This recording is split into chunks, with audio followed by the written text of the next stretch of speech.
Trump మీద జరిగినటువంటి కుట్రలో ఇప్పుడు వాస్తవంగా రంజాన్ మాసంలో ముస్లింల మీద దాడులు ఏంటి అంటే అక్కడ ఇరాన్ మీదన దాడి అమెరికా, ఇజ్రాయెల్ చేసింది ఒక ఎత్తు అయితే, ఇరాన్ వెళ్ళి చేసినటువంటి దాడులు కూడా రంజాన్ మాసంలోనే కదా గల్ఫ్ దేశాల మీద. అంటే వాళ్ళ పండగ సందర్భంలోనే ఒకళ్ళకొకళ్ళు కొట్టుకుంటున్నటువంటి పరిస్థితి చూస్తున్నాం. అది ఒక ఎత్తు అయితే, ఇదే మాసం పాకిస్తానీ అయినటువంటి ఆసిఫ్ రజా మర్చెంట్ తాజాగా అరెస్ట్ అయ్యాడు.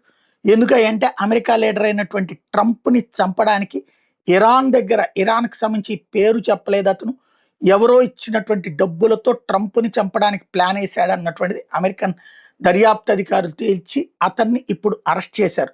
మొన్న దొరికినటువంటి తోడుని పట్టుకున్న తర్వాత 4 తీత తీస్తే ఈ ఆసిఫ్ రజా మర్చెంట్ పేరు చెప్పాడు.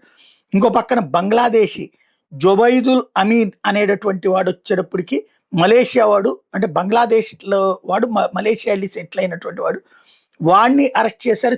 చైల్డ్ ఎక్స్‌ప్లాయిటింగ్ రింగ్ విషయంలో, అంటే చిన్న పిల్లలకు సంబంధించినటువంటి అరాచకాల విషయంలో వాడికి ఈ కేసులకి ఏంటి సంబంధం అనేది తేలాల్సి ఉంది.